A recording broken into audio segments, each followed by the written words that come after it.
काल नेमी, इस बालक का साहस तो देखो। संभवतः इसे ज्ञात नहीं है दैत्यराज कि ये त्रिलोक विजेता तारकासुर के समक्ष खड़ा होने की मूर्खता कर रहा है। व्यर्थ के वार्तालाप से कोई लाभ नहीं है काल नेमी। बालक, अभी भी समय है। पिताश्री से क्षमा याचना करके अपना जीवन बचा सकते हो। जीवन बचाने की आवश्यकता तो तुम्हें और तुम्हारे पिताश्री को है तारकाक्ष, और आवश्यकता है दुष्ट कालनेमी और कमलाक्ष को, जो यमलोक पर अधिकार करके संपूर्ण सृष्टि पर अधिकार करने के दुस्वप्न देख रहे हैं। व्यर्थ में विचलित ना हो विश्वकर्मा, हमारा ये स्वप्न शीघ्र ही यथार्थ का स्वरूप ग्रहण करने वाला है। और ये भी स्मरण रहे विश्वकर्मा कि तुम एक शिल्पी हो। शस्त्रों की वार्ता के स्थान पर यदि तुम पाषाण तराशोगे तो ये तुम्हारे लिए अधिक उचित होगा। और तुम्हारे लिए क्या उचित है? तुम भली भांति जानते हो कमलाक्ष, यदि गौरी नंदन के अतिरिक्त तुम्हारी मृत्यु बंधी है तो वो वीरभद्र के हाथों, क्योंकि वीरभद्र भी देवादिदेव महादेव का अंश है। वीरभद्र, इसकी मृत्यु किसके हाथों लिखी है, इसका उत्तर हम अभी दिए देते हैं। त्रिलोक विजेता तारकासुर की शक्तियों के समक्ष तुम्हारे जैसा तुच्छ शिवांश पल भर भी नहीं टिक पाएगा। यही तो हम कहना चाहते हैं पिताश्री। आपकी शक्तियों के प्रथम प्रहार से ही यह बालक धराशायी हो जाएगा और यहाँ उपस्थित सेना इसका तनिक भी आनंद नहीं ले पाएगी। अतः आपके स्थान पर हमें युद्ध करने का आदेश दें। नहीं पुत्र, नहीं, तुम नहीं। ये युद्ध तो हमारे और इस बालक के मध्य ही होगा, और हमारा आदेश है कि युद्ध के परिणाम के पूर्व कोई हमारे मध्य नहीं आएगा। पिताश्री, इस बालक से युद्ध करके आपका अपमान होगा। इसकी मृत्यु के पश्चात इस युद्ध का रोमांच स्वतः ही समाप्त हो जाएगा। नहीं पुत्र, हम इस युद्ध के रोमांच को समाप्त नहीं होने देंगे। इसका वध करने में इतनी शीघ्रता नहीं दिखाएंगे, क्योंकि हमें इन देवताओं का घमंड चूर चूर करना है, जो ये समझते हैं कि ये नन्हा सा बालक जिसकी क्रीड़ा करने की अवस्था है, त्रिलोक विजेता तारकासुर का संहार कर सकता है। इसके लिए तो हमें अपने गुरु शुक्राचार्य की शक्तियों की भी आवश्यकता नहीं। क्यों बालक, आने से पूर्व अपने माता पिता शिव और पार्वती के दर्शन करके आए हो या नहीं? तारकासुर, ऐसा पूछने का तुम्हारा प्रयोजन क्या है? हमारा कहने का प्रयोजन स्पष्ट है बालक। यदि तुम अपने माता पिता के दर्शन नहीं करके आए हो तो इस युद्ध के पश्चात वो तुम्हारा जीवित मुख कभी नहीं देख पाएंगे। हमारे माताश्री पिताश्री हमारे मुख देख पाएंगे या नहीं, ये तो बाद में देखा जाएगा तारकासुर। परंतु तुम्हारे नेत्रों में मृत्यु का भय स्पष्ट देख रहे हैं। मृत्यु का भय, और वो भी हमारे नेत्रों में। हाँ तारकासुर, और हमें महारानी की चिता से लज्जित होना पड़ेगा कि वे हमारे कारण विधवा हुई और उनके पुत्र पिताहीन।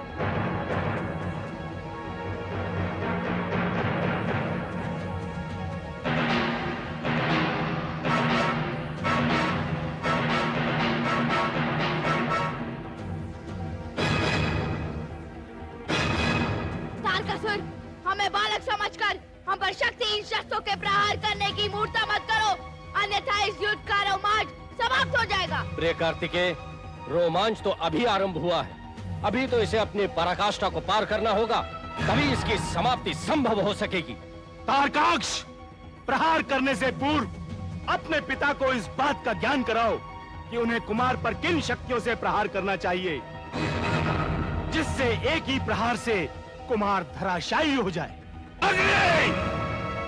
हमारे प्रहार विफल होने का ये अर्थ मत समझो कि हमारी समस्त शक्तियां समाप्त हो चुकी हैं। अपनी संपूर्ण शक्तियों का प्रयोग करके भी देख लो तारकासुर, अन्यथा तुम्हारी अभिलाषा तुम्हारे हृदय में ही न रह जाए।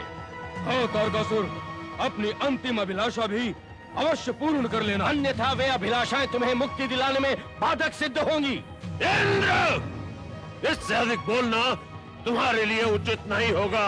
तुम्हारे लिए ये उचित होगा तारकासुर कि तुम अपनी शक्तियां क्रोध में ना व्यर्थ करो, उन्हें एकत्रित करके प्रहार करने में लगाओ। तारकासुर असीम शक्तियों का भंडार है बालक। क्रोध से हमारी शक्तियां क्षीण नहीं, दुगनी हो जाती हैं। और अब तुम हमारे प्रहार के लिए तैयार हो जाओ, क्योंकि युद्ध आरंभ हो चुका है। तारकासुर, युद्ध न आरंभ हुआ है और न ही युद्ध की आवश्यकता है।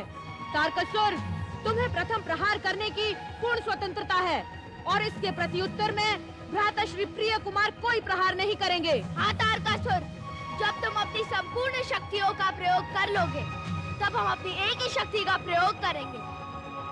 अतः निसंकोच प्रहार करो। बालक, लगता है इन देवताओं के घमंड ने तुम्हारी बुद्धि भ्रष्ट कर दी है।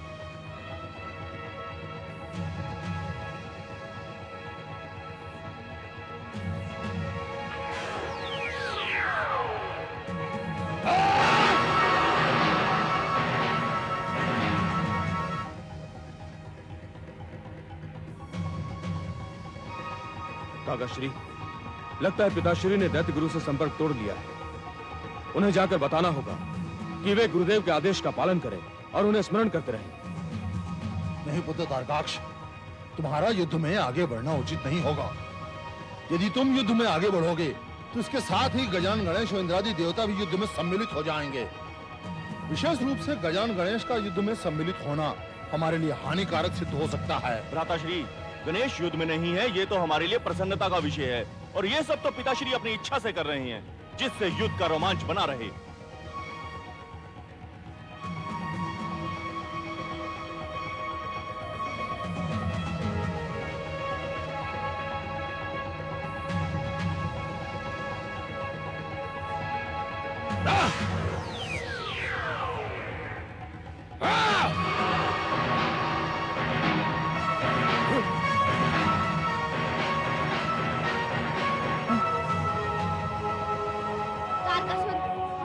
प्रहार करने के लिए बहुत अवसर दे दिए हैं और तुम्हारी सेना भी इसका आनंद उठा चुकी है।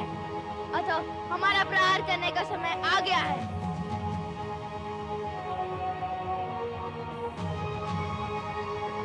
हाँ तारकासुर, परंतु तुम अपनी असुर सेना से कहो कि रोमांच और आनंद अभी शेष है। प्रिय कुमार, अब इस पवित्र भूमि को इस नराधम के भार से मुक्त करने का समय आ गया है। प्रिय कुमार, अतः अब समय नष्ट न करते हुए आप इस दुष्ट दुराचारी का संहार कर दीजिए। हमारी संपूर्ण शक्तियां आपके साथ हैं। जो आ गया भ्राताश्री। तारकासुर, हमारा ये एकमात्र प्रहार तुम्हारे जीवन की समाप्ति की घोषणा है। यदि बच सकते हो तो बचो।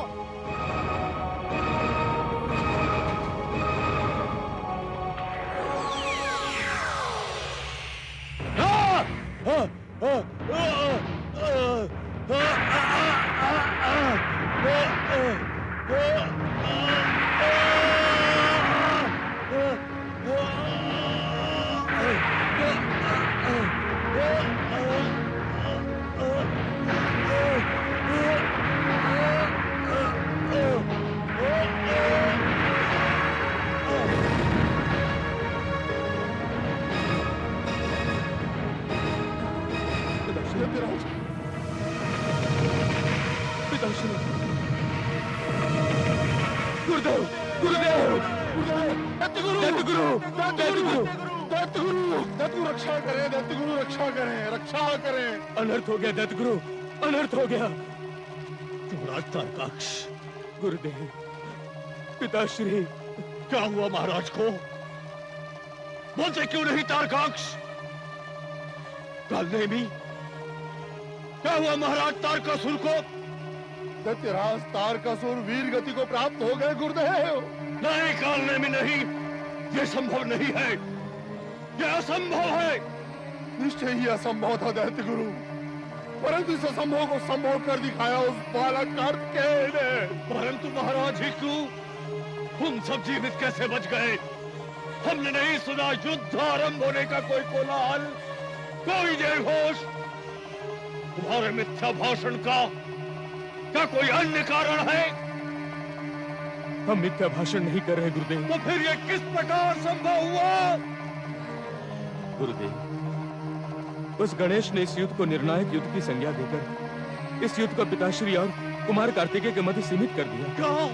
हाँ गुरुदेव, उस गणेश ने यह चेतावनी भी दी कि यदि पिताश्री के अतिरिक्त कोई भी युद्ध के मध्य आया तो वह स्वयं भी युद्ध में उतर आएंगे। परंतु यह निर्णय तो उनके लिए लाभदायक था, उनके पक्ष में था। ऐसा ही सोचकर दैत्यराज ने हम सभी को उनके मध्य आने के लिए मना कर दिया था गुरुदेव। परंतु क्या काल नेमी? परंतु कुमार को बालक समझने की भूल का आभास दैत्यराज तारकासुर को शीघ्र ही होने लगा था गुरुदेव।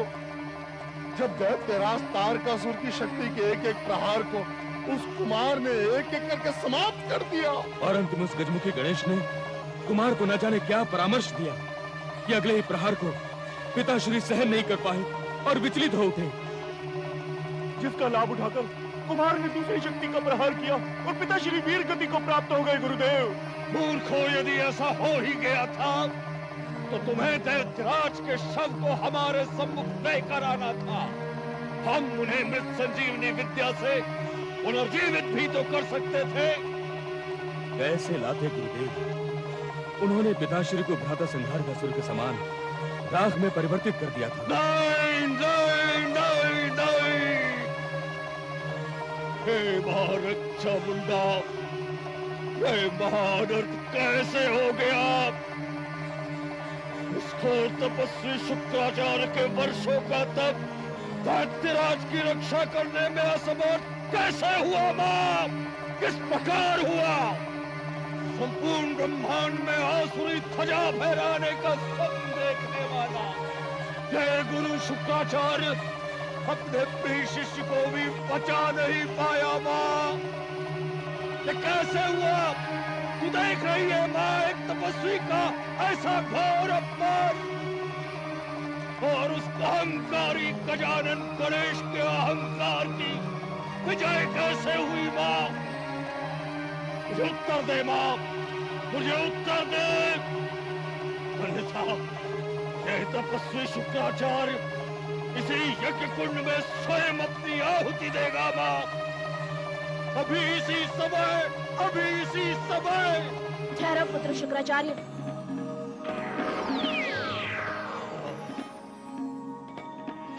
हे मां, मत कहे मुझे पुत्र, पुत्र भी कहती है और अपमान भी करवाती है मेरा। किसी का कोई अपमान नहीं हुआ है पुत्र। अपमान हुआ है बाप, एक गुरु का अपमान हुआ है। उसके शिष्य को राख के ढेर में परिवर्तित करके उसकी मृत संजीवनी विद्या का अपमान हुआ है। 12 वर्ष के एक बालक से दैत्यराज का वध करवाकर एक योद्धा की शूरवीरता का अपमान हुआ है। नहीं पुत्र, गुरु का अपमान इसलिए नहीं हुआ क्योंकि तुमने अपना उत्तरदायित्व पूर्ण निष्ठा से निभाया है। जो प्राणी जन्मा है उसकी मृत्यु तो निश्चित ही है, इसलिए संजीवनी विद्या का भी अपमान नहीं हुआ। कुमार कार्तिकेय का जन्म ही तारकासुर के वध के लिए हुआ है। वे शिवांश होने के साथ साथ पुण्य व्रत का फल भी है। अतः तारकासुर का वध त्रिदेवों और देवी पार्वती की शक्तियों से हुआ है। अतः वीरता के अपमान का तो प्रश्न ही नहीं उठता। नहीं मां, नहीं। महान आसुरी संस्कृति का ऐसा पराभव संभव नहीं है। मां, एक 12 वर्ष के बालक द्वारा दैत्यराज का वध अनुचित है। मां, अनुचित है। सृष्टि के अटल नियमों के पश्चात ब्रह्मदेव का वरदान मिथ्या सिद्ध हुआ है। मां, यदि ऐसी विडंबना सत्य है तो फिर महाप्रलय भी निश्चित है। मां, ओम ह्रीं महाप्रलय सत्य। ठहरो गगनंदन, तुम तो स्वयं ब्रह्मदेव के पौत्र हो।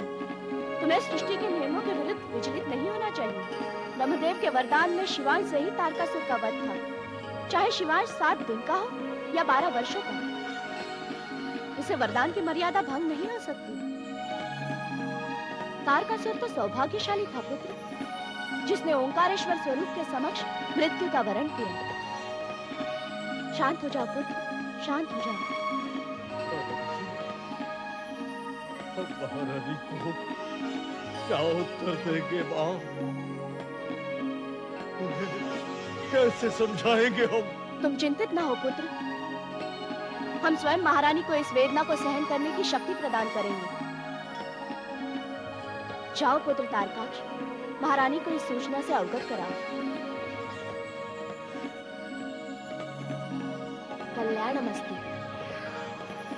प्रणाम मानद चामुंडा।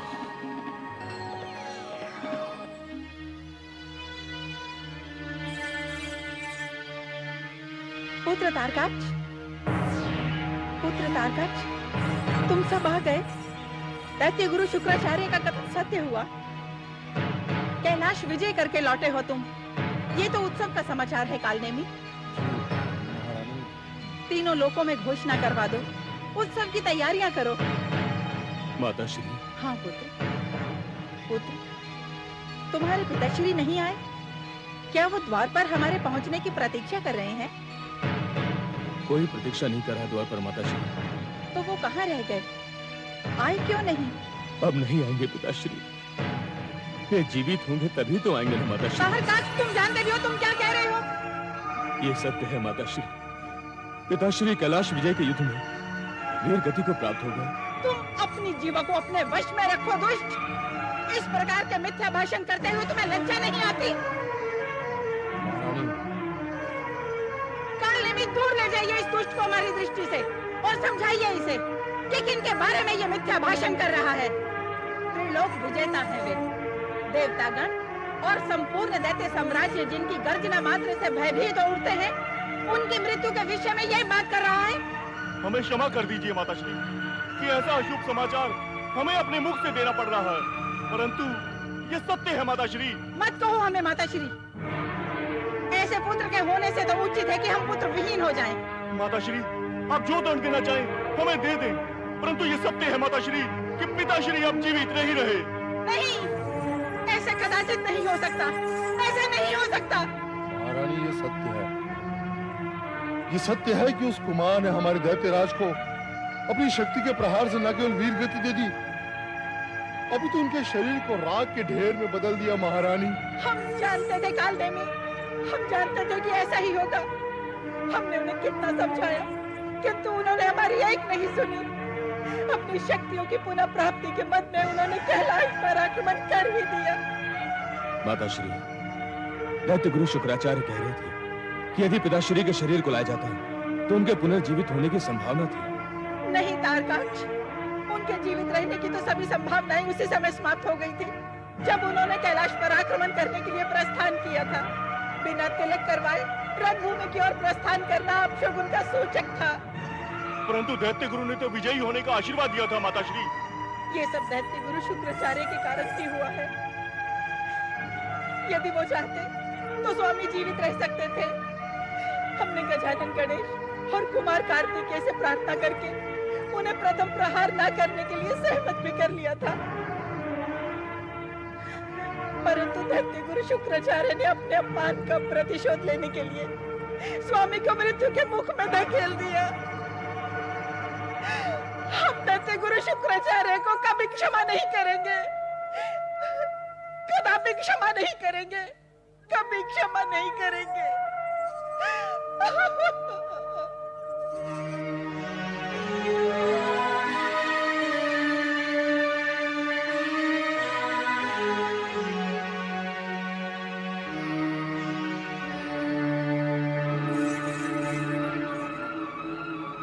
दैत्य गुरु,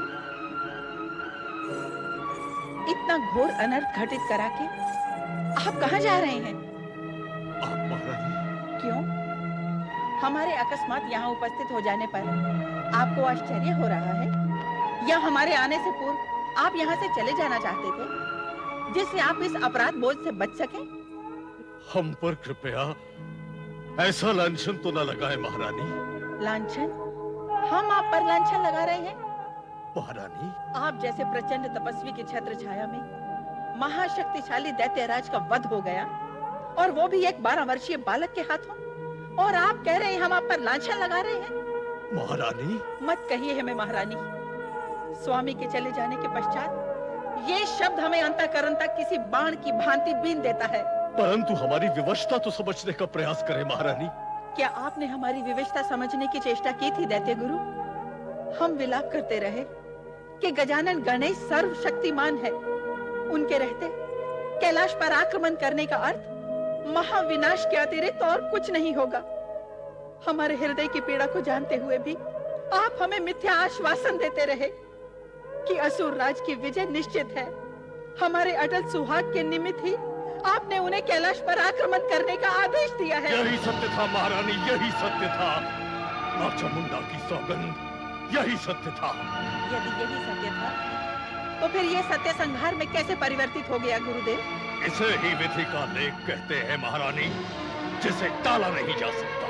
नहीं गुरुदेव, इसे टालने का उपाय हमने कर लिया था।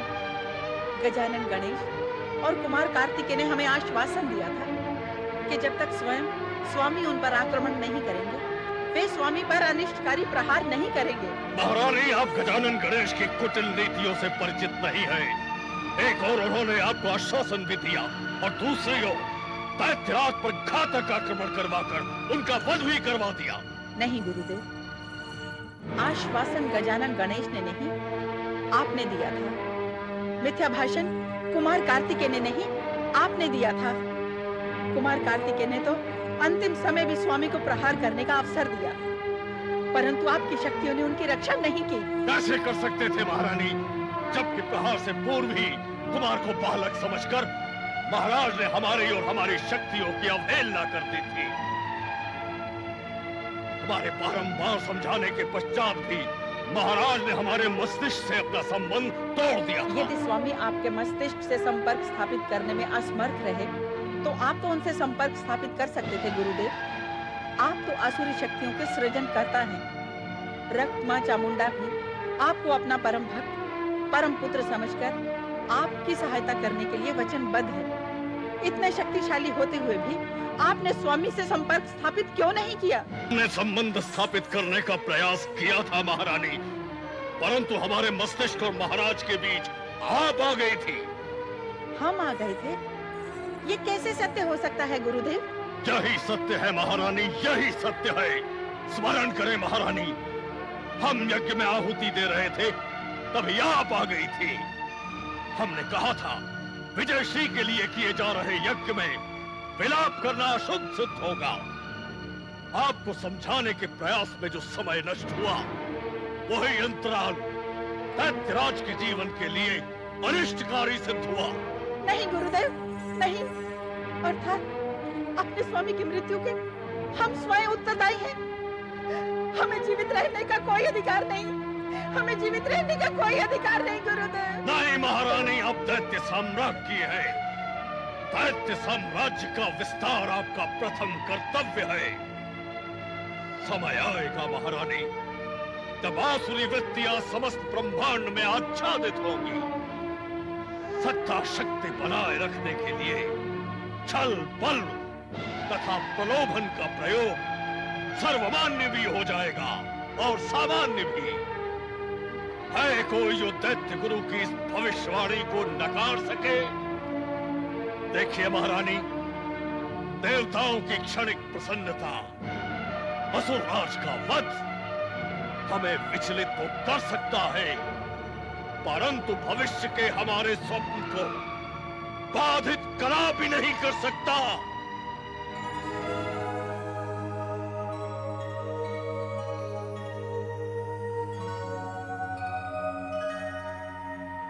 हे देवेंद्र, अब आपके हर्ष और आनंद के सुखद पल आ गए हैं।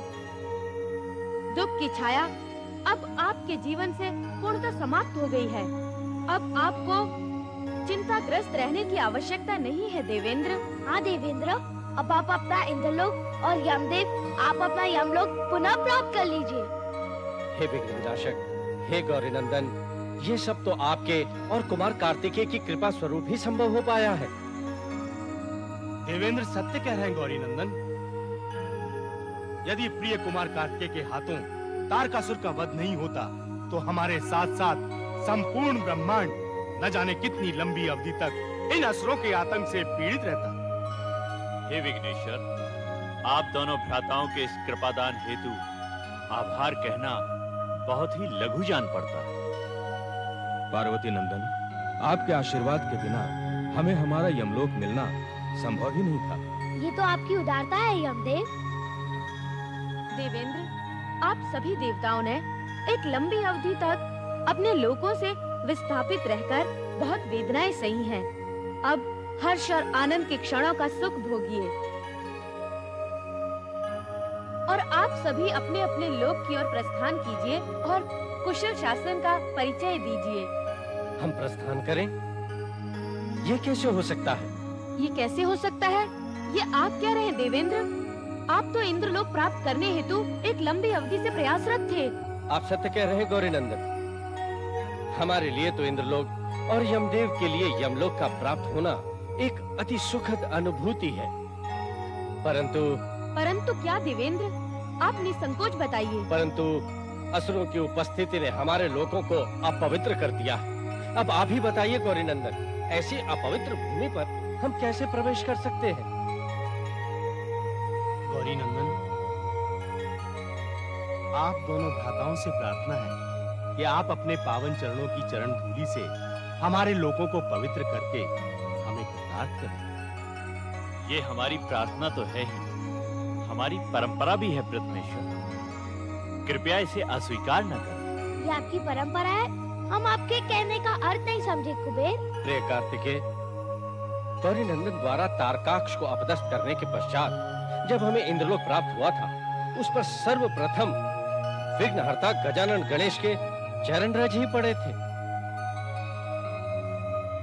इसी परंपरा की हम पुनः कामना करते हैं। हम आपकी कामना का सम्मान करेंगे देवेंद्र और आपके साथ अवश्य चलेंगे। आपकी स्वीकृति हमारे लिए सौभाग्य की बात है गौरी नंदन।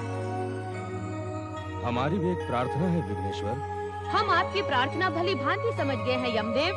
हम आपके यमलोक भी अवश्य आएंगे। आपकी स्वीकृति से हम कृतार्थ हो गए विघ्नेश्वर।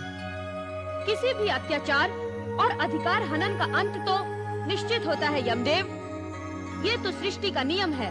कमलाक्ष ने भी अपने बल के अभिमान में आकर आपका अधिकार हनन किया है और उसका अंत भी निश्चित है। भ्राताश्री, तारकासुर का वध इस समय उन असुरों के लिए कठोर दंड स्वरूप होगा। इसके पश्चात वे पुनः इस प्रकार का दुस्साहस कदापि नहीं कर पाएंगे। पिताश्री, कैलाश विजय का ये परिणाम होगा, इसका हमें अंश मात्र भी आभास नहीं था। काकाश्री, पिताश्री के बिना हमारा जीवन व्यर्थ हो गया है। पुत्र तारकाक्ष, ये समय विलाप करने का नहीं है। विलाप करने में व्यर्थ समय नष्ट ना करो पुत्र। विलाप ना करें तो क्या करें? पिताश्री का जीवन समाप्त क्या हुआ? हमारी तो संपूर्ण आशाएं, संपूर्ण शक्ति नष्ट हो गई माँ।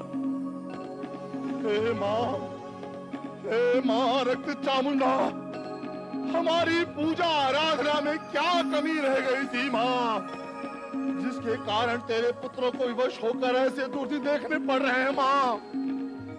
उत्तर दो माँ, उत्तर दो। अब तो पिताश्री की अनुपस्थिति में हमारे जीने का अर्थ व्यर्थ है माँ, जीने का अर्थ व्यर्थ है। तुम्हारे जीवन का अर्थ तो अब आरंभ हुआ है। ये आप क्या कह रही हैं माँ? जो उचित है वही कह रही हूँ पुत्र। यह समय विलाप करने का नहीं है, यह समय है प्रतिशोध का। अपने आप को पूर्णतः तैयार कर लो पुत्र, तुम्हें प्रतिशोध लेना है। भक्ति एवं श्रद्धा से वर्षों तुमने हमारी अर्चना की है, इसका प्रतिफल तुम्हें अवश्य मिलना चाहिए। हम तुम्हें शक्ति प्रदान करेंगे। श्रद्धा और भक्ति में तो पिताश्री ने कभी कोई कमी नहीं रखी माँ। आपने उन्हें इस प्रतिफल से वंचित क्यों रखा माँ? वंचित क्यों रखा? हमने उन्हें कदापि वंचित नहीं रखा पुत्र। दैत्यराज तारकासुर ने सृष्टि के नियमों की अवहेलना की, उन्हें इसी का दंड प्राप्त हुआ है। सृष्टि के नियमों की अवहेलना? ये आप क्या कह रही हैं माँ? अभिमान प्राणी का सबसे बड़ा विनाशक है पुत्र। दैत्यराज तारकासुर को भी ब्रह्मदेव के अमरत्व के वरदान का अभिमान हो गया था। यही कारण है कि गजानन गणेश के प्रथम प्रहार न करने का आश्वासन देने के पश्चात भी उन्होंने कैलाश पर आक्रमण करने की भारी भूल की। दैत्यराज के लिए शांत रहना ही उचित था, परंतु अभिमान ने उन्हें शांत रहने नहीं दिया। परंतु माँ, अश्रु प्राणी को निर्बल बना देते हैं पुत्र। दैत्यराज के पुत्र होकर ऐसी निराशापूर्ण बातें तुम्हें शोभा नहीं देती। तुम तो एक योद्धा हो और योद्धा कभी विलाप नहीं करती। अपने आत्मविश्वास को मलिन न होने दो पुत्र। आत्मविश्वास ही तुम्हारी शक्ति का आधार है। ए माँ रक्त चामुंडा, ऐसी विपत्ति के समय हमें कुछ भी नहीं सूझ रहा है माँ। कुछ भी नहीं सूझ रहा? अर्थात दैत्यराज तारकासुर का स्वप्न तुम विस्मृत कर देना चाहते हो? संपूर्ण ब्रह्मांड पर असुर साम्राज्य का ध्वज लहराने का दैत्यराज का स्वप्न तुम धूल धूसरित कर देना चाहते हो? नहीं माँ, नहीं। पिताश्री का स्वप्न तो हमारे जीवन का ध्येय है माँ। पिताश्री की कामना हमारे लिए आदेश से बढ़कर है माँ। उनका स्वप्न हम कैसे विस्मृत कर सकते हैं माँ? संभवतः दैत्यराज की मृत्यु ने हम सबको दिशाहीन कर दिया है माँ। अब आप ही हमारा मार्गदर्शन करें माँ, आप ही मार्गदर्शन करें। मार्गदर्शन का उत्तरदायित्व तो गुरु का होता है पुत्र। तुम्हें अपने गुरुदेव शुक्राचार्य की शरण में जाना होगा। दैत्य गुरु शुक्राचार्य ही तुम्हें उचित मार्गदर्शन देंगे। आपकी आज्ञा शिरोधार्य है माँ। हम अभी दैत्य गुरु शुक्राचार्य के समक्ष उपस्थित होकर उनके मार्गदर्शन का अनुसरण करेंगे। प्रणाम माँ। कल्याणमस्तु। क्या माँ रक्त चामुंडा ने स्वयं ऐसा आदेश दिया? हाँ गुरुदेव, हमारा हृदय वेदना से भरा हुआ था। हम पिताश्री को स्मरण करके विलाप कर रहे थे। अकस्मात माँ चामुंडा प्रकट हुई। हाँ दैत्य गुरु, माँ रक्त चामुंडा को अपने समक्ष पाकर हमारा रोम रोम रोमांचित हो उठा था। हम आश्चर्यचकित रह गए थे गुरुदेव। परंतु गुरुदेव, उससे भी अधिक आश्चर्य तब हुआ जब माँ रक्त चामुंडा ने हमें विलाप करने से रोका और प्रतिशोध की प्रेरणा दी। माँ चामुंडा ने इस योजना के मार्गदर्शन हेतु आपकी शरण में आने का आदेश दिया गुरुदेव। क्या माँ चामुंडा ने स्वयं ऐसा आदेश दिया? कैसे हर्ष का विषय है पुत्र। ये तो अपार हर्ष की बात है कि स्वयं माँ चामुंडा हमारे साथ है। इसका अर्थ ये हुआ कि कैलाश पर हमारे प्रचंड आक्रमण से कोई भी कैलाश की रक्षा नहीं कर पाएगा। हमारे प्रतिशोध की ज्वाला कैलाश को जलाकर भस्मीभूत कर देगी, राख में परिवर्तित कर देगी। परंतु गुरुदेव, हमारे प्रतिशोध की अग्नि तभी शांत होगी जब हम अपने इन्हीं हाथों से उस गजमुखी गणेश और कार्तिकेय का वध कर देंगे। हाँ गुरुदेव, पिताश्री की मृत्यु ने हमारे हृदय में ऐसा आघात पहुंचाया है जिसकी पीड़ा को प्रतिशोध की अग्नि ही शांत कर सकती है। शांत हो जाओ पुत्र कमलाक्ष, शांत हो जाओ। सर्वप्रथम हमें कुशल और सक्षम रणनीति बनानी होगी। तदुपरांत हम शांतिपूर्वक। नहीं काल में भी नहीं, हमें शांति की आवश्यकता नहीं है। उन सबके हृदय में ऐसे ही धड़कती हुई ज्वाला चाहिए। कुटिल देवताओं से प्रतिशोध लेने के लिए ऐसी ही अग्नि की आवश्यकता है। हम पूर्णतः तैयार हैं गुरुदेव, मात्र आपके आदेश की प्रतीक्षा है। क्षण भर का भी विलंब न कीजिए गुरुदेव। हम उस गणेश और कार्तिकेय को पल भर का भी जीवन दान नहीं देना चाहते हैं। हाँ गुरुदेव, हम अभी और इसी समय शपथ लेते हैं। नहीं कमलाक्ष नहीं, केवल तुम ही नहीं, हम सभी शपथ लेंगे।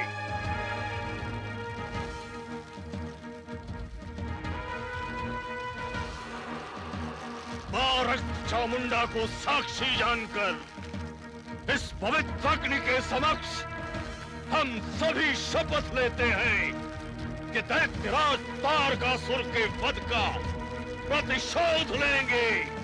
हम शपथ लेते हैं कि दैत्यराज तारकासुर के वध का प्रतिशोध लेंगे। संपूर्ण कैलाश का सर्वनाश कर देंगे, सर्वनाश कर देंगे।